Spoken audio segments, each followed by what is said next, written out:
Greetings, hello, what's up, and a very warm welcome to the channel. The sun is shining and the magpie is casting. Coming to you guys right now with today's live 1 versus 1 battle. Featuring spawning in the south, it's going to be the Overcommand West pieces of Korean text. And spawning in the north, it's going to be the American forces of Forez. And the map here is going to be Crossing in the Woods. Yes, it's Thursday morning.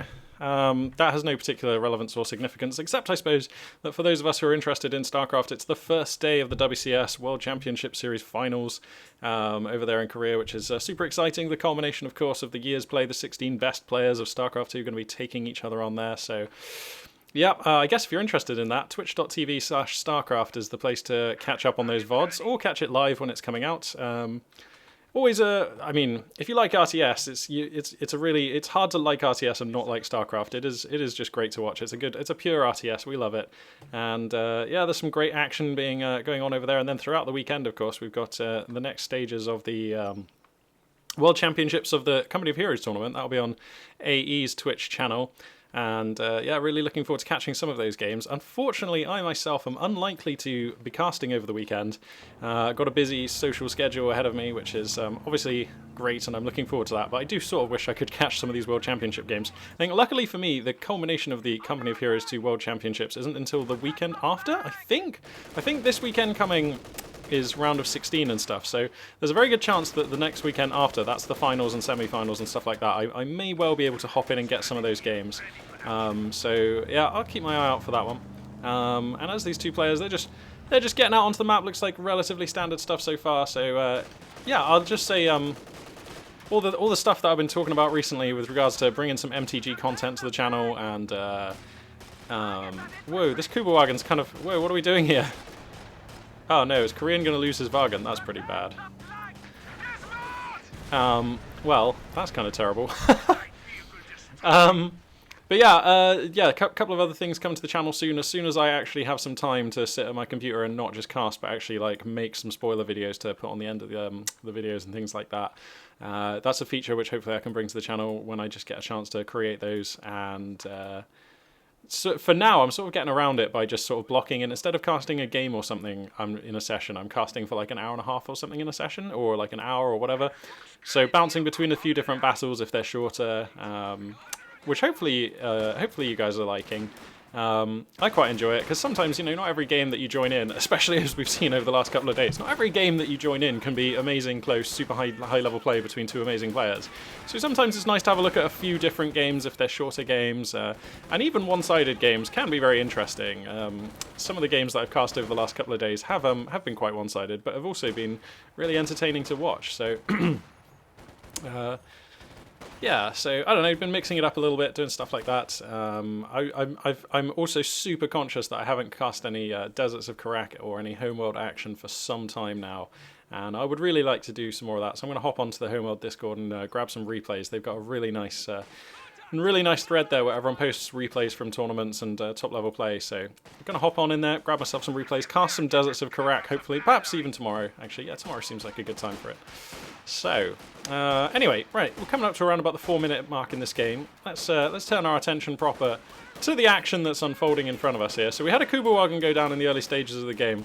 I mean, there was no excuse for that. Korean just wasn't looking. Kuba wagon got taken out by Rear Ash, who surrounded it. I mean, like, nothing about that sentence should really happen, so that's pretty unfortunate. But Korean going to be salvaging the best of the situation here, getting a fantastic cut-off, dominating on the map, 4 squads of Volks Grenadiers, kicking Ash out there, and yeah, taking the fight to the American player here. Forez with a lot to do, and to that end, he's picked a commander. It's going to be the Infantry Company commander. So this, one of the punchier early games commanders. Once he gets to 3 command points, he'll have access to the M1919 LMG racks. Those things really step up the damage, and of course they unlock independently of the main United States weapon rack research. So it's kind of a backdoor cheap tech way of getting some heavy weaponry onto your infantry squads without having to pay for the upgrades. Now, of course, you might still have to buy those upgrades if you reckon that you need Zooks later on, and to be honest, American forces when they have Zooks and American forces when they do not have Zooks, that's 2 different monsters.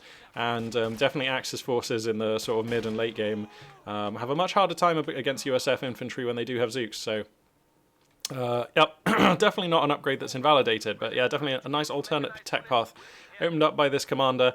If the game goes long enough and the situation seems right, this does seem like a good map for a priest. It's a relatively narrow map, it's not very big, so the priest's range ought to cover a lot of the relevant areas of the map whilst keeping the priest in a very safe location. So yeah, fingers crossed. Hopefully it would be nice to see a priest on the channel. I got my wish yesterday when I wanted to see an SU-76, and the Soviet player obliged me by building one.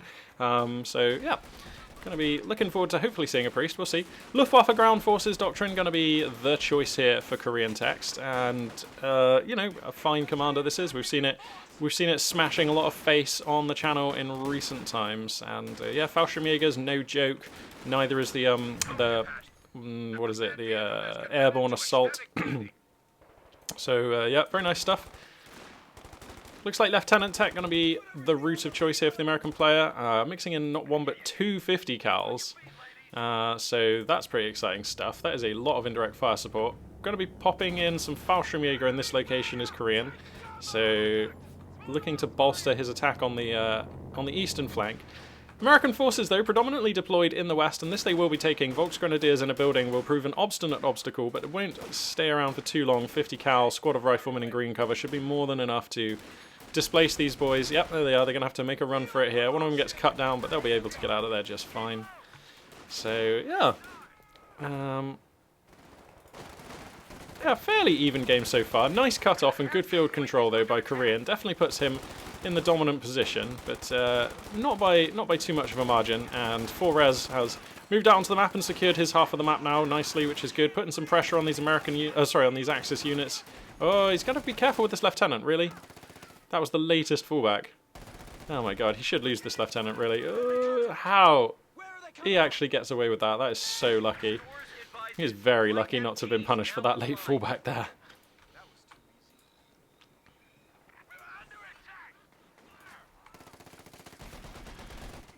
So these Fallschirmjägers are actually not capping this fuel point. They are just sticking around. They're going to beat the 50 cal? Oh my goodness me. Forez making some interesting / questionable decisions with his infantry squads.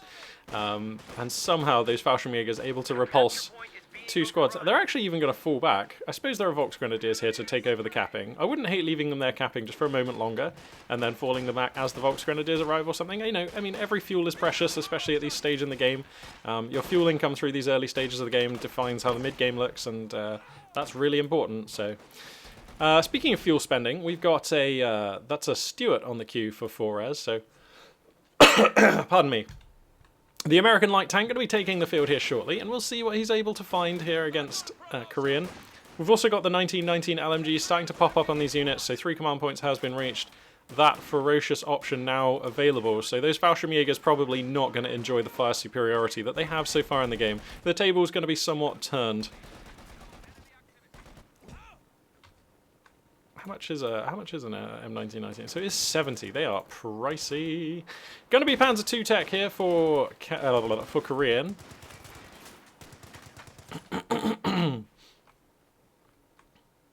So we're going to have a little light tank early mid game here.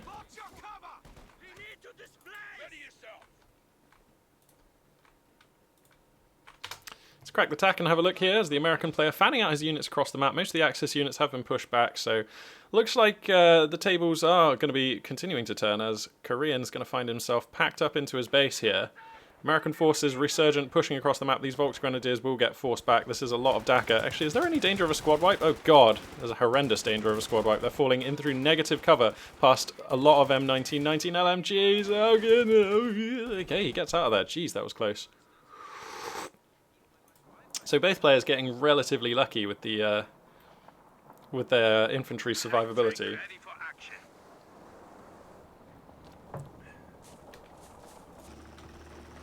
Panzer II on the map now.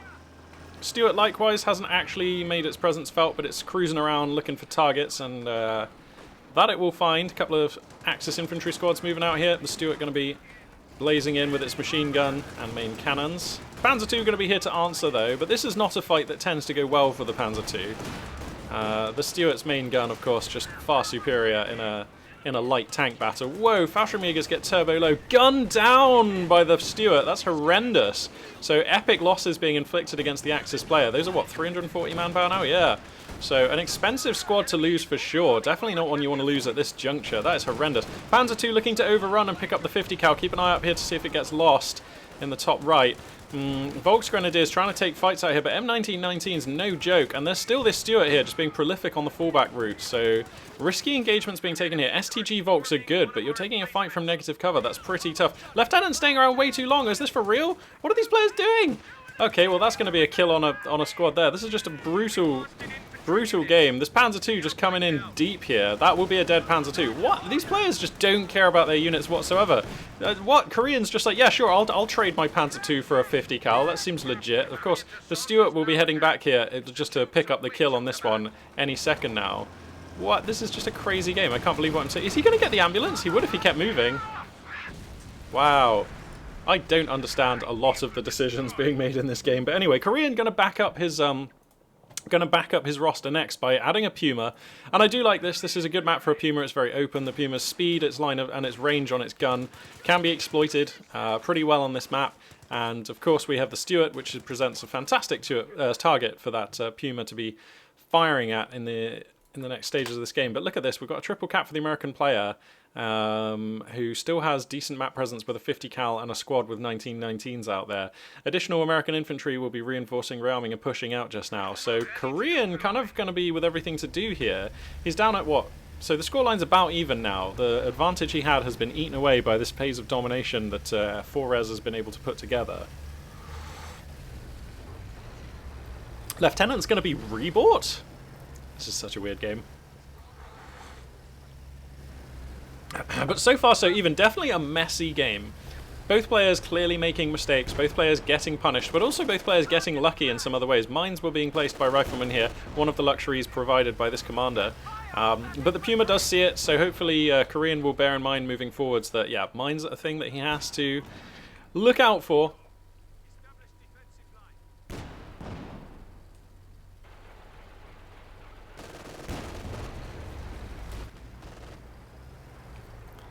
So Axis forces ready to take the map once again. 4 sets of STGs, so this Axis infantry well equipped and quite muscly.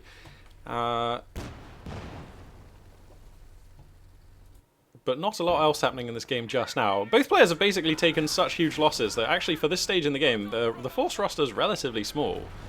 Yeah, I wouldn't hate the American player. Now that you have 2 MGs in good field position with good infantry with 1919s and a Stuart, I actually would love to see a mortar tube added in right now because it's kind of on the Axis player to have to push, and a mortar tube synergizes so nicely with these machine guns and the punchy infantry you have. Also, I feel like Korean will probably be getting a Kettenwerfer in the near future, and that's just another nice target for a mortar tube, so yeah, we'll see. Puma here, gonna be policing the Stuart. No Faust coming down. Wow, I thought those Volks were in range for a little bit there, so no Faust comes down. That could have been a game-changing Faust. If that would have connected, that probably would have been a dead Stuart. This Puma takes no prisoners when it comes to murdering light tanks. So yeah, no Faust here. Perhaps 4Res getting a little bit lucky again. Volksgrenadiers not quite overstaying their welcome. Got a fuel cache being built here by the American player as well. Relatively rare that we see these resource caches get put down, it seems. So yeah, fuel cache going to be put down. Not quite finished yet. Looks like the Puma actually wants a piece of that. It gets cancelled. Major tech is now here for the American player. The Puma at last forced back. No supporting infantry available. These Volksgrenadiers on a slightly precarious fallback route, but yeah, they'll be fine. Actually, you know what? The Stuart is here to hound them, so I don't know. Additional Fallschirmjägers also taking the field. Looks like they're going to be deploying in a relatively safe location. Stuart overrunning here, looking for the kill on a core infantry unit. This is pretty scary now for Korean. You don't want to be losing these units. That shell could have been the KO blow, but it was not. And the Puma's back in the hood now to police this one back. How much veterancy on this Puma? Yeah, coming up for its first star. Whoa, the 50 cal does well good against... What the... Is he using AP ammo? Oh my god.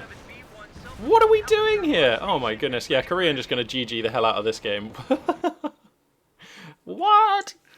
Korean, I don't know who this guy is, but like clearly not a bad player, but some leaving something to be desired on his light vehicle micro in that game. The Kugelwagen, the Panzer II, and the Puma all looking fairly dire, I've got to say. Not the best use of those units that I've ever seen, and yeah, 4Res going to pick up a bit of a win there in what it's fair to say was a relatively non-game, so Yikes. I mean, yeah, I mean, it's just been another day where I've hopped on, and it seems like all of the top players in the game taking a little bit of a break because I don't know, maybe they just need to recharge their batteries after the tournament play of the weekend. But anyway, looks like we've got a game here with PFC, so I'm going to jump on into that.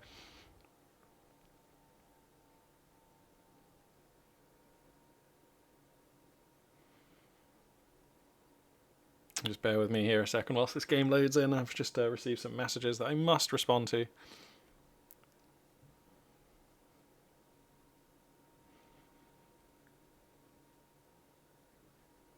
Alrighty, there we go. Okay, so, hey, we got a game with Wehrmacht. Sweet, the lesser spotted Axis army. So, tick, tick, tick, alrighty. So, spawning in the west, playing as the Wehrmacht pieces, it's going to be Pappy O'Daniels. Somehow that is like the least threatening screen name I've ever heard of. He just sounds like a really nice chap you might meet down the pub or something. And spawning in the east, playing as the American pieces, it's going to be PFC, who is, yeah, quite a well-known player and very, very potent, very capable player. So I'm really looking forward to seeing what strategies he's going to be using. Looks like he's actually going to be going for the infantry company. So that's 2 out of 2 games here we can see the infantry company used, which means my hopes for seeing a priest are still alive in this game. Looks like Pappy O'Daniel's going to go ahead and pick a commander as well early on, and it's Dude with Cap who... Hang on now. Nope, no. This guy just never sticks in my mind. Who is this commander? German Infantry Doctrine. That's why he's got such a generic name, like German Infantry Doctrine? Really? Oh, yikes. Alright. So let's take a look at these abilities. You get the veteran squad leaders, you get stormtroopers, assault and hold, fragmentation bombing run, and the 250 half track. Alright, interesting stuff. MG42 into Grenadiers opening here. PFC going double rifleman, so pretty standard stuff from our American player. In fact, pretty standard stuff out of both these players. I mean, Pappy O'Daniels has made a decision, which is to mix in an MG42. Oftentimes we see Wehrmacht players rely on multiple Grenadier squads in these early stages, but going for the MG, I do like this. One of the advantages of the Wehrmacht faction is that you do get to purchase the very effective and quite scary MG42 at the earliest stages of the game, and you know, not all players just opt to make that decision to go for it super early, but it's a powerful unit, and it's one of the differentiating factors. One of the differentiating features is what I mean to say of the Wehrmacht faction. So nice to see Pappy O'Daniels opting to flex that here. Third squad of Riflemen coming up here for PFC. MG42 going to get set up in a nice position here. Riflemen forced to GTFO. They will be caught in the arc momentarily here. Ooh, getting caught in negative cover, but they're going to get out of there. There we go. Nicely done. Grenadiers here to catch them, though. MG42 likely to pack up and continue pushing south. Yeah, so that's just creeping in there. Whoa. Hello, camera. What are you doing? So yeah, MG42 just pushing in here. A secondary squad of Grenadiers actually going to be enough to outmuscle these American Riflemen. They're going to have to fall back here.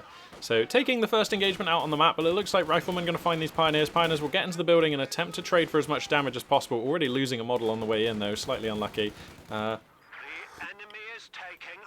these Riflemen find themselves a spot of heavy cover where they can try and take a fight against these Pioneers in cover, and they will be able to push those boys out of there. It's just going to take them a little bit of time.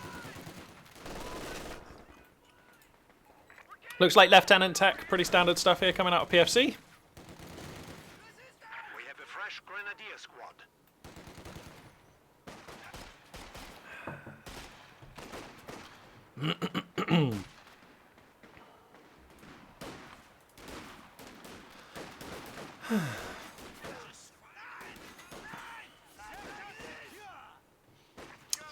Pretty competent fights being taken all over the map, actually. Pappy O'Daniel's looking okay. MG42, in support of these Grenadier squads, is just being absolutely fine. So most of the American infantry being deflected.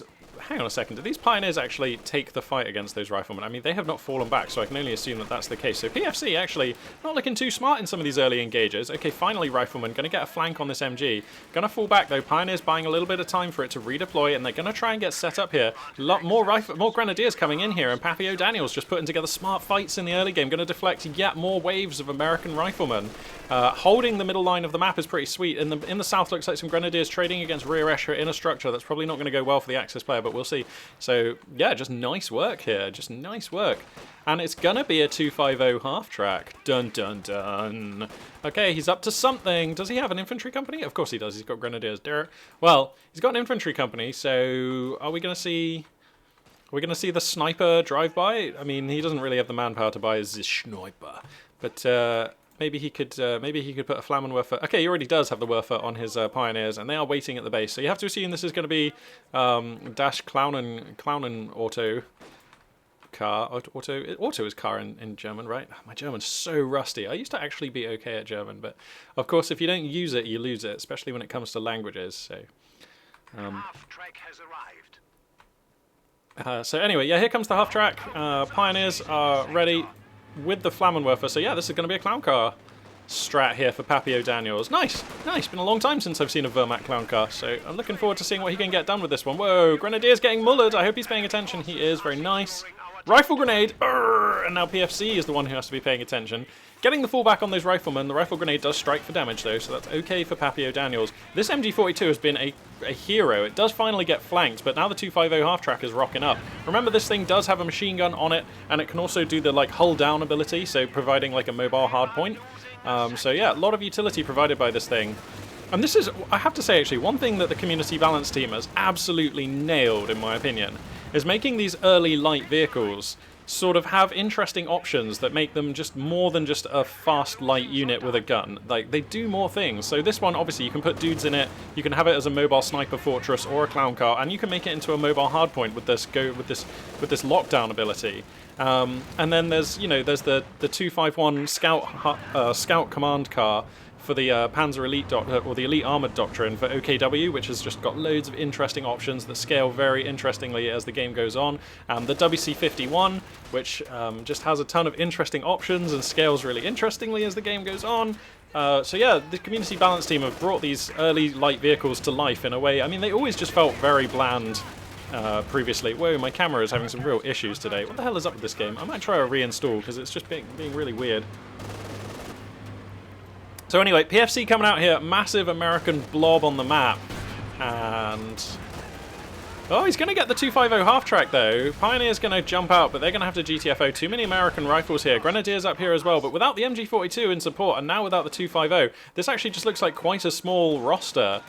So I'm a little bit worried now for Pappy O'Daniels. He's got 2 Grenadiers, a Pioneer squad, and an MG42, and he's facing down against a Lieutenant and 3 Rifleman squads, and a Stuart on the queue. So this is looking pretty dire right now. Battle Phase 1 has finished, no Leichter Mechanized Company, and this commander, okay, we've got Stormtroopers as an option, we've got squad leaders as an option, so this is definitely a window of time where the American player is going to be in the ascendancy, and if I correct the tack, we can see that's what's happening. He's pushing up, taking ground, grabbing relevant resource points all over the map, yeah, Pappy O'Daniels with a lot of work to do now. This is going to be really tough, and he doesn't really have an answer for this Stuart, which is going to be on the field in just a second or two. So that's quite scary as well. I mean, okay, like the Mechanized Company is finished, which means that he can now build a pack gun. But this is going to be quite a scary unit here. So obviously weapon rack research has finished. Has it? No? How does this lieutenant have a Zook? What have I missed?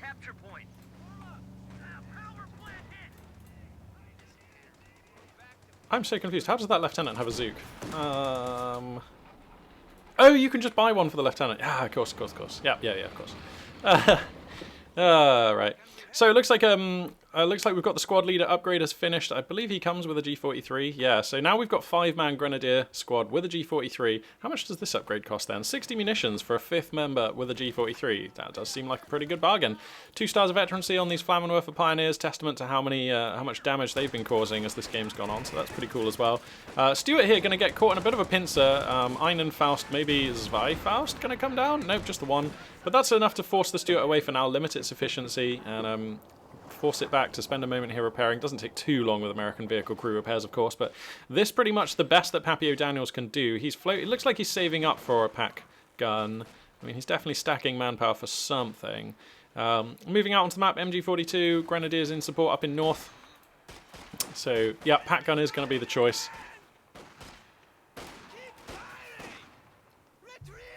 And that pack gun actually in danger of being overwhelmed, because now we've got a utility car on the queue as well, so Not going to take too much to go right, or to go wrong, I should say, for Pappy O'Daniels, for that pack gun to be flanked. And this American infantry and any of these light vehicles, well, except for the ambulance, but any of these light vehicles can really destroy this pack gun in short order if they manage to get around the flanks. So this is a really brittle Wehrmacht composition, and I feel like Wehrmacht compositions are basically always quite brittle in the early game. That's just a function of having 4-man squads with very squishy weapon crews. You have fantastic utility, fantastic options, and some really hard-hitting stuff with Wehrmacht, but yeah, it is very brittle, and if things go wrong, you can lose your units in a heartbeat. Okay, so nicely forcing back 2 squads of riflemen. Faust going to come down again. Donk, there we go. But these Fausts aren't free, and remember, every time he fires a Faust, that is basically a squad leader upgrade that he's not going to be able to take for some time. So these Fausts definitely not free, and at the moment unlikely to put together a kill. He is really just spending munitions to stave off the Stuart. And now we've got a utility car out as well. Wonder if that's going to get Fausted. Yep, Insti-Faust coming down. Whoosh, donk. There we go. So was that incendiary ammo I just saw getting used? Wow, incendiary ammo gets used on the MG42 as well. So gasping for munitions is Pappy O'Daniels. As, to be fair, Wehrmacht forces often do. Going to be grabbing a second pack gun. This makes a lot of sense. It's going to make his roster a lot more sort of sturdy. Pack gun actually finding the Stuart. Stuart in a bit of bother here. Gets tagged by a Faust. Pack gun takes the final shot. And lovely, he's able to cobble together a kill on the American Light. That's just so nice. Beautiful stuff there. That pack gun immediately paying dividends. Nice to see. Mixing in a second MG42. So, oh, I like this. So now, of course, he got the kill on the Stuart. Recognises that devalues a second pack gun considerably. So he cancels that, grabs an MG42, and now I like Pappy O'Daniels' position like so much more. This is great. Being able to take out that Stuart is just massive, so that's really good. Loving what I'm seeing there. Let's just quickly check the tech here for the American player. Okay, no sign of additional officers being bought. Yeah, I suppose he spent a reasonable amount of fuel on tanks and things. 222 going to get added in. Now that there's no Stuart to police a 222, that's actually really smart as well, because the 222 counters the utility car really nicely. But a big fight being taken here. MG42 in the building in the far north of the screen. A lot of American rifles here, though, putting down a lot of firepower. Here comes the Flammenwerfer, and it does get some hits in. Pack gun in the distance as well, chipping in onto that utility car. Pappy O'Daniels taking nice fights, but he's thin on the ground. Okay, additional forces coming in. MG42 getting set up. That second MG42 proving pivotal. Thank goodness that wasn't a second pack gun. Loving it. And Pappy O'Daniels able to take a really convincing fight here. He's pushing out onto the map. Nice. And I feel like that window of time where his composition was quite vulnerable is beginning to close. Now with 2 MG42s, a pack gun, a 222, now he can stockpile up a bit of munitions and start getting those 5-man squad upgrades. I feel like the window of vulnerability in the early game composition for this build is beginning to close, and that must be a good feeling. Okay, so the Pioneers here low, but able to get out. American mortar tube. Is that a mortar half-track? Yeah, mortar half-track no less, on the field. And that will be something of a thorn in the side for Pappy O'Daniels. As long as PFC isn't foolish with its positioning, I don't imagine that PFC will ever really be able to access that mortar half-track, at least not for now. He's going to have to work very hard to find a window where he can get on top of it with a Faust or a 222.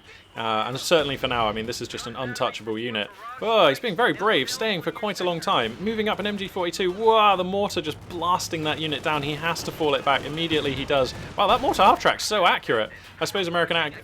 he's going to lose the MG42. That's dire. He's just giving away MG42s here. Captain Tech finishes, by the way, for PFC.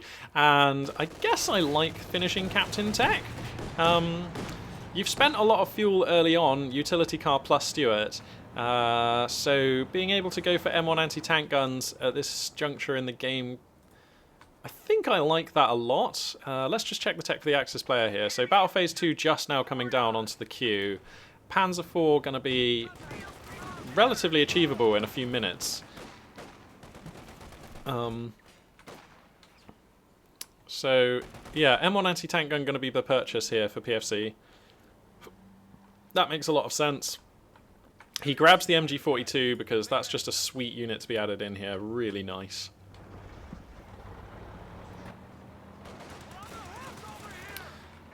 Axis force is going to be trying to take mid here, but let's just get an overview of the entire battle. So Captain active in the north, American forces also active in the south. Garrisoned units for the Axis player here too in the south.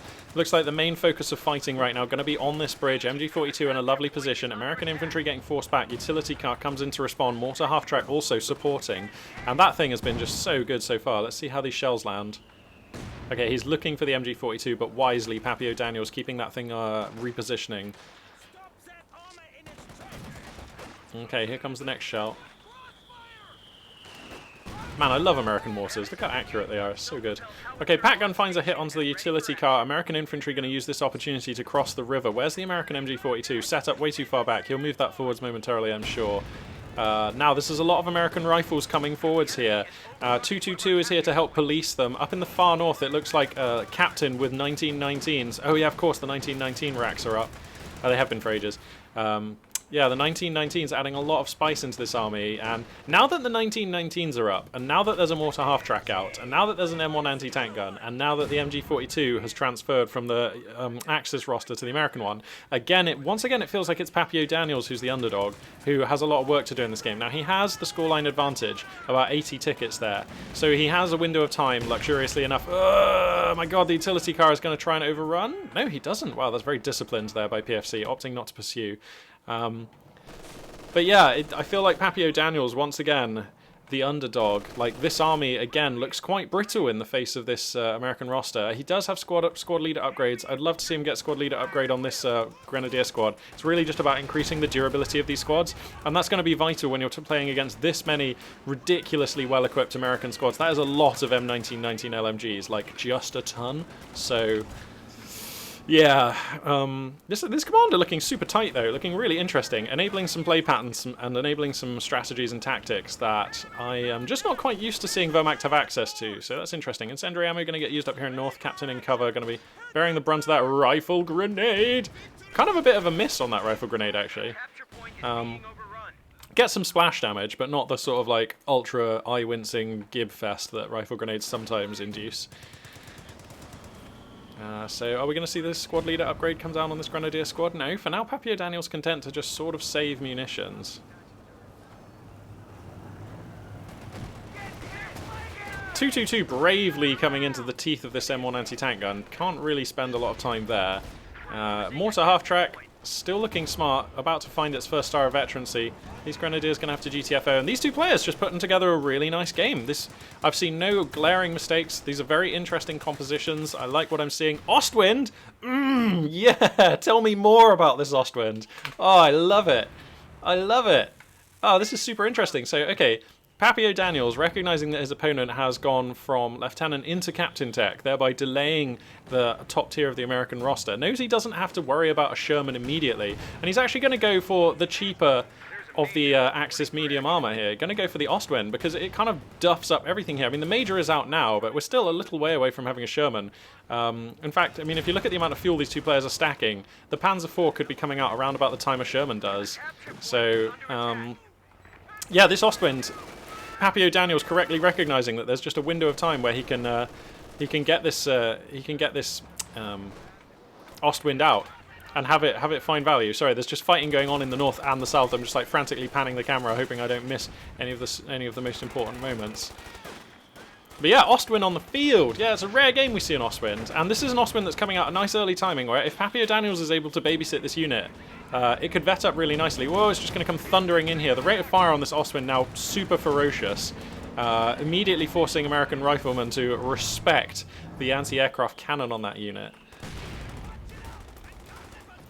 Okay, he's going to overrun onto the M1 anti-tank gun. Holy, this is horrendous.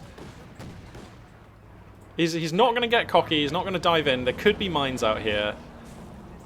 But I like forcing that M1 anti-tank gun back. That, for now, gives this Ostwind a little bit more freedom to move around. Look at this thing just crushing through the countryside. Ha ha ha.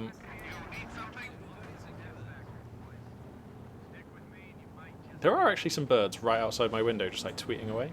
I hope that they're not catching on the mic. I might close my window. Hang on. Alrighty, there we go. Okay.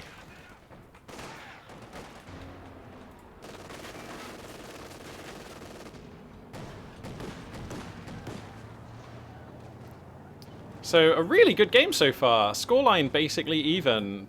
Two well-matched armies here. I feel like PFC still has the better composition.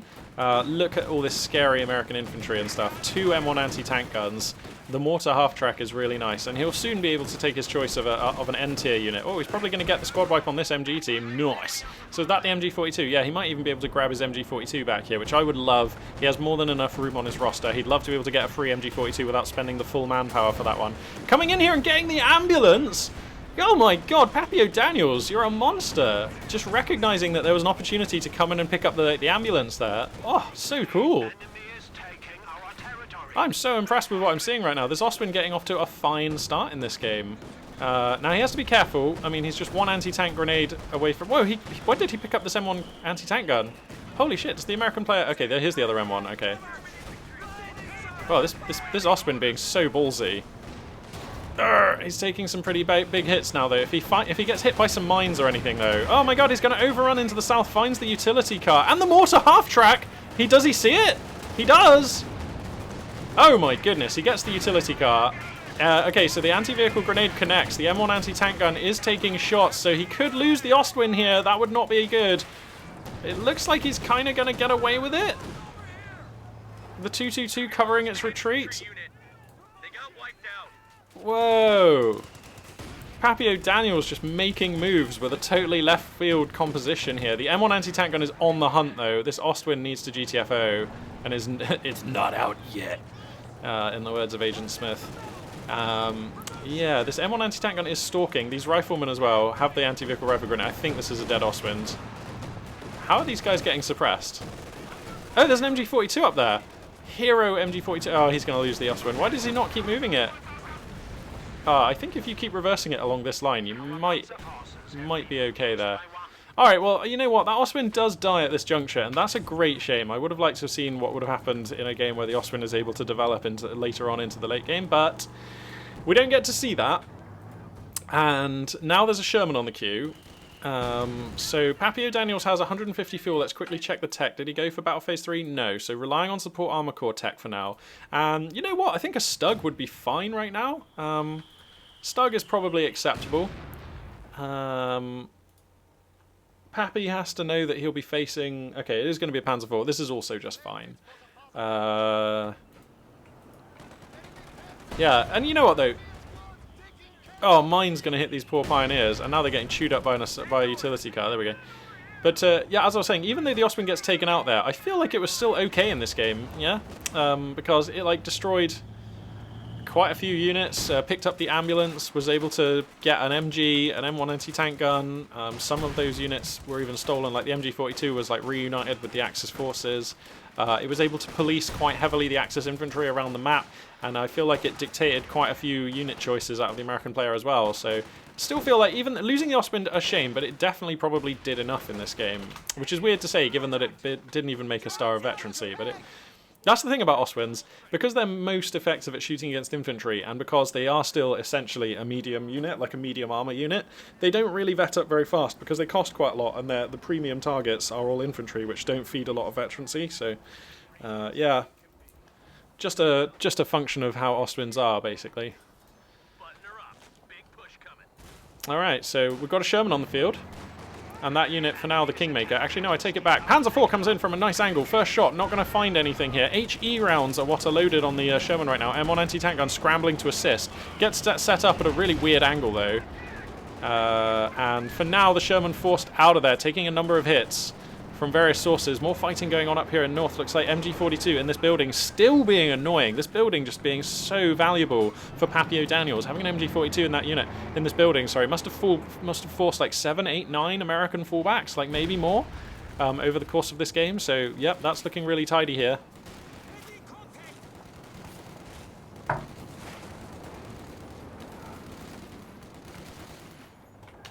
And let's crack the tack. Pappy O'Daniel's able to hold the middle line of the map, looking to establish a triple cap here. Really nice stuff. Going to grab the fuel point as well. So despite having this epic American roster, which is all concentrated in one location, this thin line of Axis units, with the Panzer IV running mobile support, the MG42 in this building here, actually, and a second MG42 here, this is a really nice line. This is kind of reminds me of the way that Brosserus spaces his units out, has mobile support units policing the line, with weapon teams providing, making it so that American infantry can't push out at any particular point, or I should say enemy infantry, because he does it even when he's playing his allies. 222 making it to 3 stars, testament to Pappy O'Daniel's light vehicle micro there. Nice stuff, like what I'm seeing. All of his grenadier squads up to 3 stars. I mean, so are the riflemen. So yeah, just all looking. This has just been a good game. Nice to catch a good game out here on the wild. American player wants to try and go for south. That looks like that's his decision here. He knows he needs to get off the clock right now. Falling behind on the scoreline at this juncture is just ultra terrible. Whoa, these riflemen getting so low. Remember, there's a 222 here with MG and autocannon, so having squads get this low, very, very, very precarious. Boys, you ready to roll out?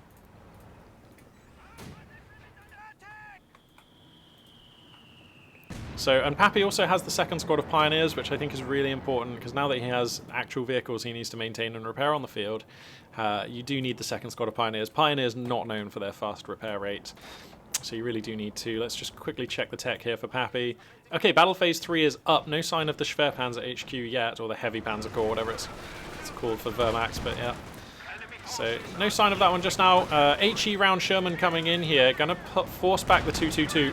Getting some grievous hits onto that one. Panzer IV, I imagine, going to transition to south. Yeah, so are these pack guns. But American forces going to start pushing mid now as well. A really cerebral battle being taken across multiple points of the map. Both players cognizant of the fact that, okay, yeah, see, now we got the 2 M1 anti-tank guns. They get hit by the frag bombing run! Pappy O'Daniel's putting together some heroic work here. Stun round comes down off the pack gun. This Sherman looking a bit stricken. Pack gun still thundering rounds in. Looks like the Sherman just about going to get out of harm's way there on like one-hit status here. So that's devastating stuff. But you see how cognizant both players are being. They know that they have to commit the right units to the right places. So both players with 2 anti-tank guns traversing to where the other player is committing their tanks to. And like, whoa! The Panzer IV just decides that now's the time. Comes through, finds the mortar half-track. He wants the Sherman. He gets the Sherman! What? And now he has to try and get out. And there's still an M1 here, thundering rounds in. There's still riflemen with grenades, but he's fast on the roads. Ah, he's going to lose it here. No, these riflemen just not running in for the AT grenade. And PFC's going to call it. What a game. That was a sick game. 26 minutes long only, but what a sick game. I really liked that one. That was an entertaining game. Atypical compositions, not the kind of stuff that we all see every game from the American forces or from the Wehrmacht player. Infantry doctrine looking spicy. And Pappy O'Daniel's, to be fair, on the strength of this one game, looking like a master. I really liked his tactics, his judgment, the way he held off a really muscly American roster. I mean, riflemen and officer squads with 1919s and veterancy. You need a plan to take them down, and it feels like Pappy O'Daniel, despite being thin on the ground and spreading his forces across a large area of the map, didn't really leave any openings for the American player. And the Ostwind looked smart, and it only just died, to be honest, and if that Ostwind hadn't have died, this game looks so much worse for the American player. As it was, the Ostwind does die, and then Pappy O'Daniel's putting together a masterful run there with the Panzer IV. Just such a sweet fight. Both players with essentially the same resources, a medium tank, 2 anti-tank guns, and a load of other supporting units. And this Panzer IV just able to find a line and carve through to put together a kill not only on the Sherman, but catching out the exposed mortar half-track. Pappy O'Daniel's kind of a master of identifying when there's a window or an opportunity, an opening for him to stab in with one of his tanks and pick off American soft targets that like to hide behind the lines. Notably, of course, the 3/4-ton ambulance also getting sniped off earlier by the Ostwind that just kind of recognized the opportunity, came in, makes the kill, gets out tidily. Just a sweet game there. Really liking it. And things even looked a bit dicey a couple of times, you know. There was a point where he lost an MG42 over to the American roster and things looked pretty dicey there. And there was a point also where he had like no AT resources, and a Stuart hit the field, and you know the Pat gun was kind of slow coming out, and then he was like, okay, I need a second Pat gun, but then he was able to put together the kill on that early Stuart. Really nice stuff. Cancels the second Pat gun because doesn't really need it then, and you know from then on the game felt much more secure for Pappy O'Daniels. Just a cracker. Really enjoyed that one. Cool. All right, we're gonna cast one more. Or at least, well, we're going to take a look at the live game lobby anyway, see if there's anything worth casting, but there probably will be. Let's have a look. Da-da-da-da. So we've got Twisted Tootsie and Shadow. Conscript and Forez. Jew Hunter? Wow, against Faramir. So I guess we're just going to jump into Twisted Tootsie and Shadow on Lost Glider. That was a really cool game.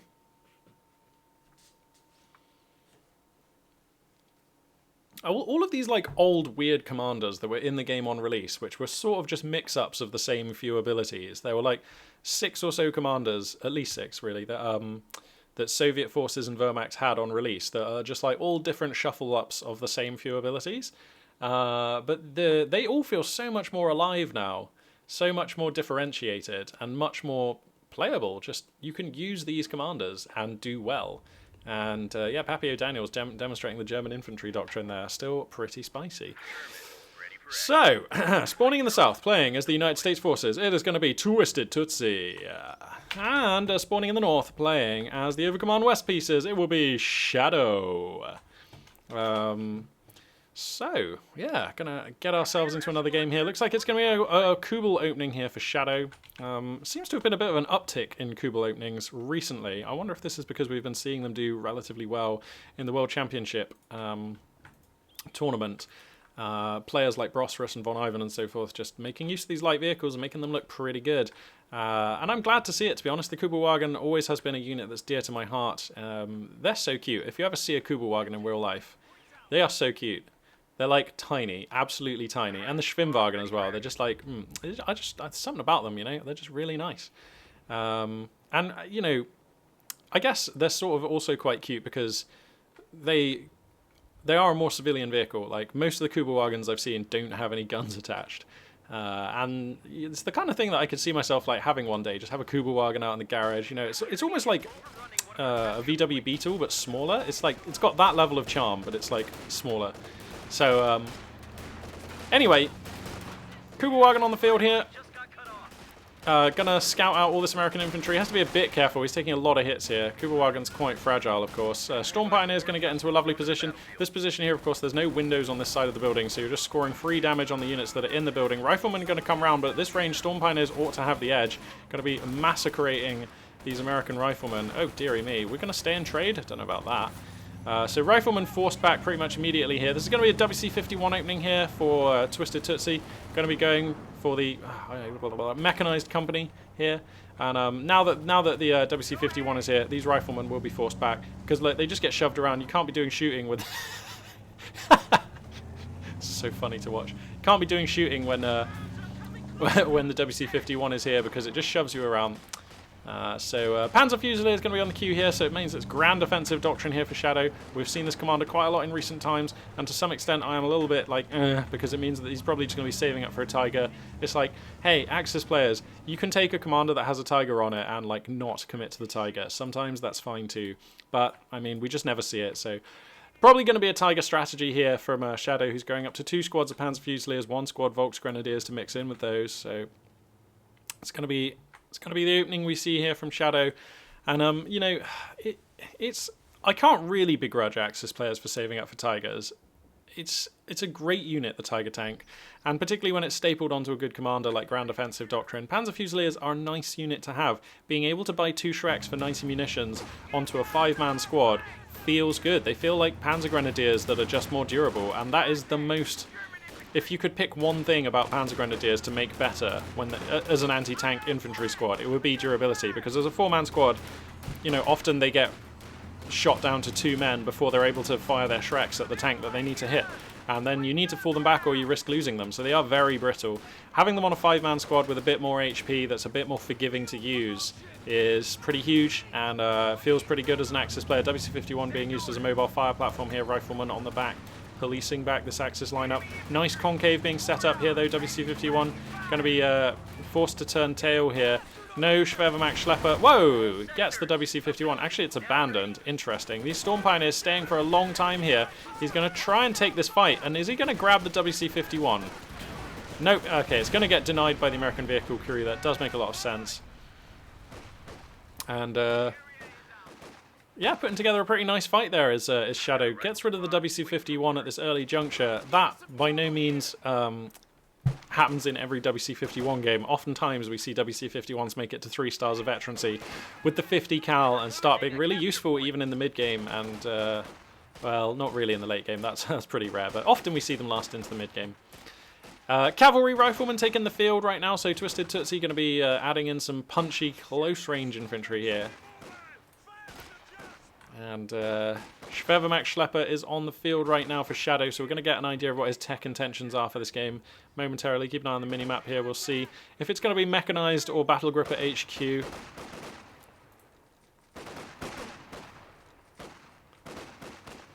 Based on the positioning, that does look like it's going to be a mechanized reg. Yep. Obviously, you want to keep the mechanized reg just in a nice place where vehicles can easily repair. This is quite far forward, but yeah. This is probably fine. Battle gripper HQs tend to be put further back so that the medics can access your wounded retreating infantry.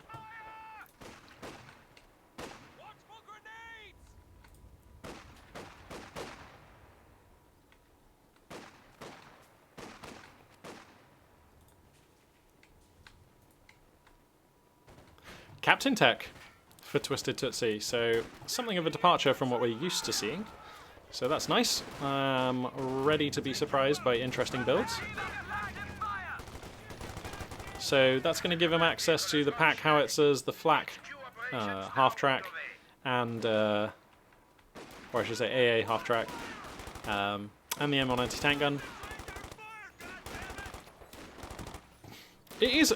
I find it very hard to justify going for the captain, to be honest, over the lieutenant first, because Stuart's 50 cals and the utility cart, those are such good units.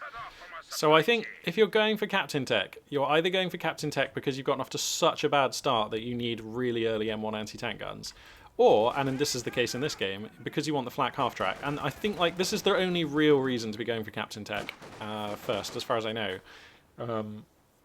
So, oh wow, a forward fighting position being set up here by Tootsie. So yeah, rifle grenade's going to be coming out of this hard point here. But yeah, as I was saying, I feel like the flak half-track really the only reason to be going for the captain first, because it's a very powerful unit. If you look after it well, it can form a nice sort of anchor point for a forward attacking roster out of the American player. It lets you put on a lot of pressure, used correctly and supported well. But the thing is, right, all of the things I've just said basically also apply to the Stuart and to a lesser extent the utility car. So it's super hard to justify a captain when a lot of the utility that is provided by the flak half-track can also, like, it overlaps such a lot with the Stuart. And like, I feel like the Stuart is just on average a safer choice. The flak half-track costing what, 55 or 50 fuel, I want to say? That's just 50 fuel, yeah. So I mean, there's only 20 fuel in it. The Stuart is just such a good unit for 70 fuel. Incendiary grenade going to come down onto this building. Looks like... Oh, sorry, no, that was a frag grenade, my bad. Kuberwagen getting his first star of veterancy, but getting harassed pretty badly by riflemen here. Flak half-track going to announce itself on the field, and that's immediately going to cause fallbacks out of a lot of German infantry here. Going to start menacing its way forward, or should I say backwards, since that's the direction you really want to be using this unit. Kuberwagen will be forfeit here. No way it can survive.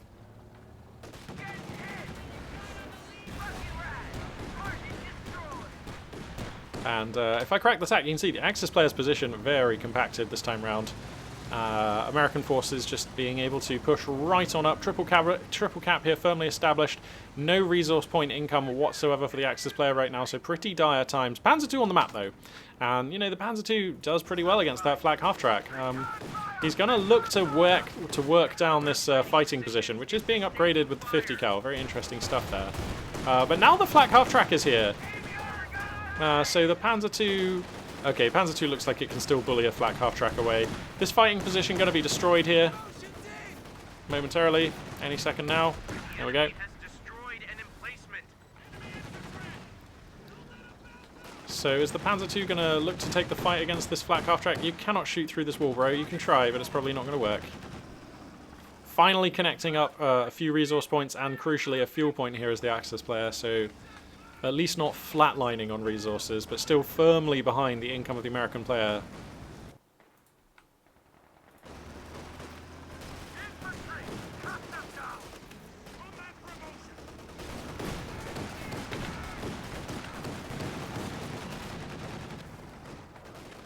Going to be a Kettenwerfer added in here for Shadow. Not sure what I make of this Kettenwerfer. I guess he feels like he needs it to help out with this flak half-track, and that it will do. Rifleman getting up into this forward building here is super annoying. This building here, if you are the north-spawning player, just really annoying if your enemy is able to get in here. Luckily, it's not a machine gun squad in here, it's just Rifleman, but I mean, look how annoying this is being. It's still adding value for the allied player. Kettenwerfer are going to be hitting the field here. And that hopefully should be enough to push back this flak half-track, which is fair to say this flak half-track so far in this game has been a success. It's kept the Axis player on the back foot, it's kept him pinned in his base, it's really prevented the Axis infantry from taking any meaningful fights. Oh, we've got a mysterious hoverer. Company of Heroes 2.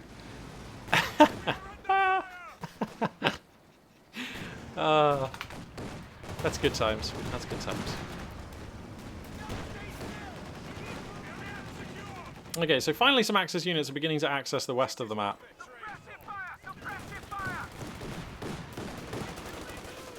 Kettenwerfer moving up here, but the flak half-track has repositioned. Oh, here it comes. Oh, that Kettenwerfer. Okay, should be good for a shot here. Yep, gets the shot.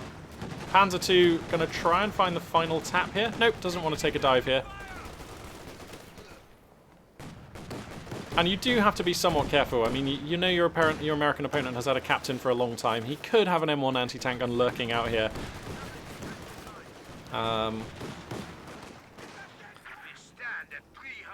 Yikes, this is a pretty bad place for the Axis player to be at. Obviously, 300 points, pretty grim.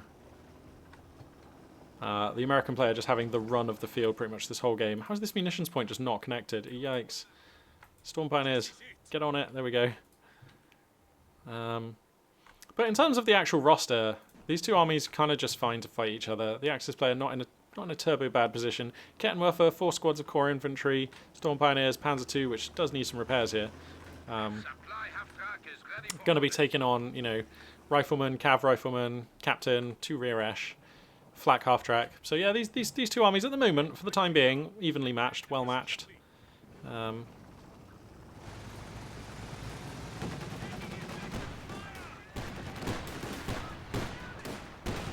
Looks like Major Tech going to be finishing up here momentarily. Crowds are taking one of our points. Kettenwerfer awkwardly announcing itself there by firing at Rifleman. Bit of a mistake. Why is he firing at Rifleman with this Kettenwerfer? It's not set to fire at vehicles.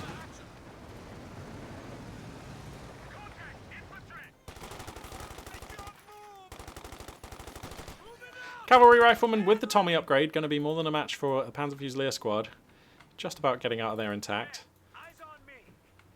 The Major is here, and we're not that far away from Sherman fuel, so if Twisted Tootsie wants to try and maintain the momentum he has with this flak half-track and this punchy American roster, he could go for the Sherman, and that does sort of make sense. Battle Grip at HQ actually being taken for Shadow, so... Huh. We're not going to see any Axis, like, proper armor for a while here. Very interesting.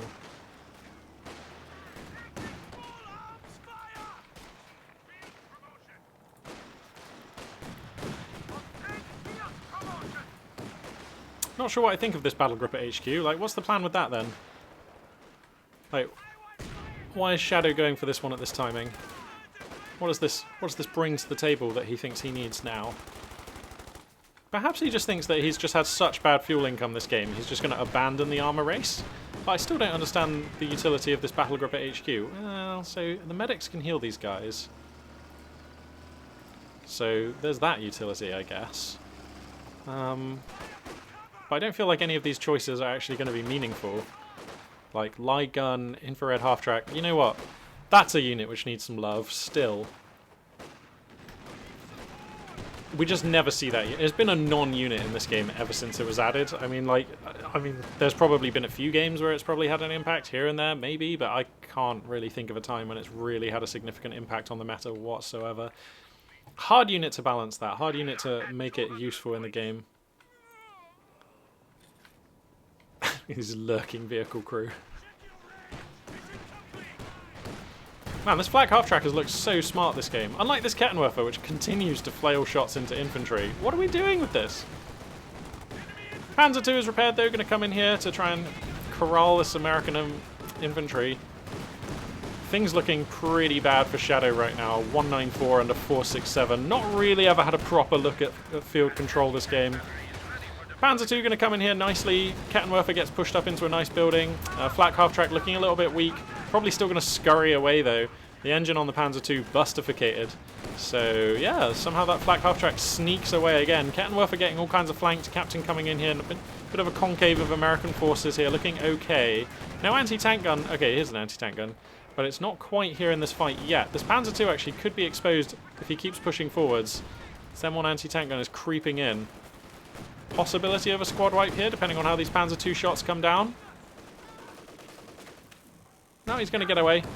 Okay, M1 anti-tank gun firing in there. Gets one shot, may get another. And that's a dead Panzer II. I feel like that's pretty bad. I feel like Shadow is so far behind in this game. Losing that Panzer II is only going to make things worse. And he just has no tech really to speak of. Like, what is this battle group at HQ about? What was the point? I don't understand.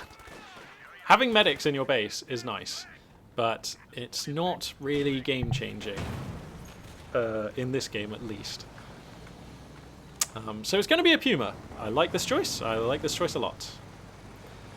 Whatever your American opponent is going to be spending his fuel on, the Puma is going to be able to help.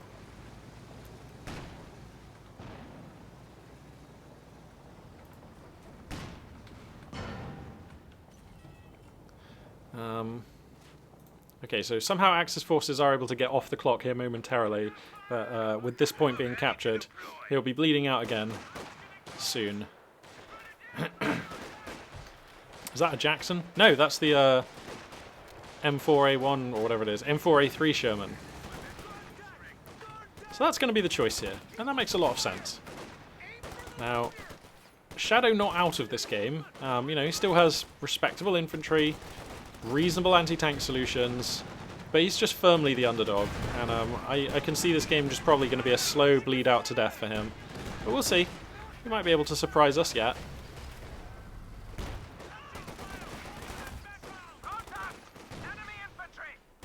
Ooh, fights being taken all over the map here.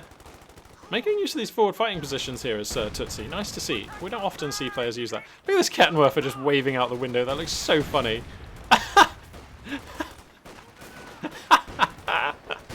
I don't know why that makes me chuckle. And the way the barrel like wiggles to aim after every shot. Oh, that's brilliant. That's brilliant. They managed to carry it all the way upstairs. So okay, here comes the M4A3 Sherman right now. The Puma actually stricken, has its engine busted. Oh yikes, that's game. Now the Sherman can just bully the Puma down. That is over. That is over. Okay, that was a lot of Shreks actually. Whoa! Okay, I'm going to have to eat my words here. That is just more Shreks than I thought possible. The main gun gets busted. Oh come on, Puma, are we going to stalk for the last shot? He's not going to find it. Whoa! Alright, somehow winning a fight there against that Sherman with a stricken Puma and like a load of Shreks. Sure, why not? Makes sense. Gonna have access to middle VP at last. 113 and ticking fast though, under 460. Things still turbo dire for Shadow, who is in no danger of completing his tech tree or getting a tiger anytime soon.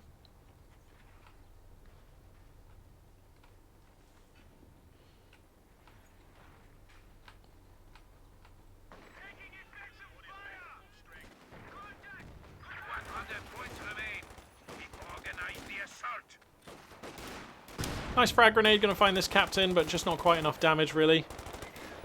We're seeing a regular Sherman, going to be the next choice out of the roster here for Twisted Tootsie. Has that Puma been repaired? That's kind of a priority. You really need to repair this Puma, man. This Kettenwerfer still doing work from up in the church, doing God's work. Just hit a dude with a Kettenwerfer. Yikes, what a way to go. American infantry going to be shoving hard here in west, and Panzer Fusiliers with Shreks, also the Storm Pioneers with Shreks. This just ain't going to be able to deal with cavalry riflemen on the aggressive run here. Now the Puma decides to try and GTFO, but what it was still doing up there, unrepaired, I have no idea. The M4A3 Sherman has repaired, and the Puma has not. I mean, this is just, what are we doing here? Yep, instantly going to die. Now there are no Shreks in the hood. This Storm Pioneer looking really exposed. The turret on the Sherman is tracking, gets the kill. And yeah, this one's basically over here for Shadow. I can't see. I mean, somehow he manages to get two of the VPs here. And now there's a regular How does he pick up the kill on this Sherman? I'm almost annoyed that the American player managed to lose that Sherman. Okay, there's two Kettenwerfers here. Did he just drive in with his Sherman and just lose it? Yikes. It's not how we're supposed to Sherman. Okay, I mean, that Puma is actually just abandoned, and there's the genuine risk of the American player being able to pick that one up here. He's hemorrhaging his Volksgrenadiers or something somewhere on the map. I'm not convinced it matters a lot. Shrek's going to be enough to push back this unit for now. Panzer Fusilier is going to jump on into the stricken Puma, and that one finally going to be destroyed.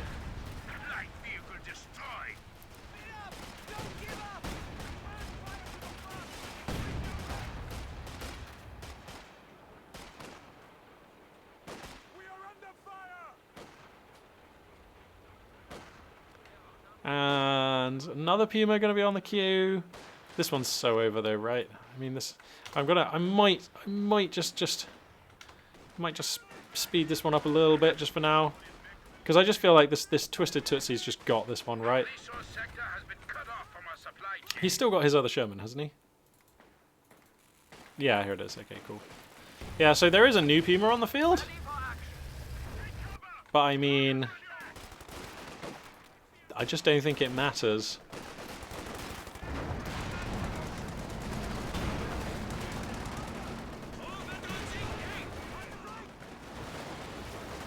He's bravely making a show of it here as Shadow.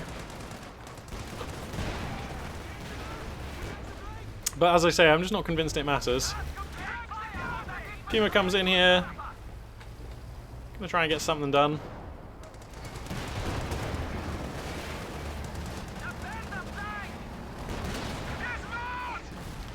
But in the end, not enough. We've still got two Shermans active on the map.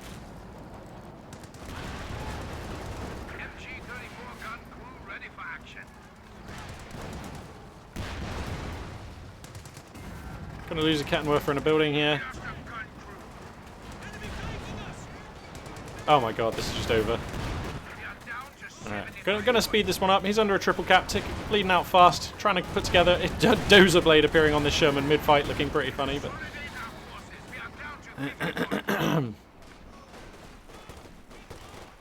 but yeah, he's out of units, he's out of hope, he's out of time. And Shadow is out of this game. So there we go. Yeah, an interesting clutch of games today. Not too much to say about this last one, to be honest. That was just a fairly one-sided affair. That flak half-track ensuring the advantage in the early game there for Twisted Tootsie. And that was more than enough, it seems. Shadow unable really to put together a kill or even really curtail the effectiveness of that AA half-track, despite having a Panzer II and the tools needed to put together the kill. His Kettenwerfers awkwardly revealing themselves against infantry a couple of times, and the Panzer II could have found the killing blow with the correct positioning and movement on that flak half-track, but Shadow wasn't to know that. And you do have to play these units cautiously. You can't really be throwing away a Panzer II because you were angling for a KO blow into Fog of War. You know, you could hit mines or an M1 anti-tank gun because it was Captain Tech. So, yeah, just a pretty unfortunate game there for Shadow. Nicely won by Twisted Tootsie. Yeah, I feel like the real gem of today's games was that second one. What an awesome game to have caught. So yeah, I'll hopefully be casting tomorrow. I might try and find some Deserts of Karat replays if I can.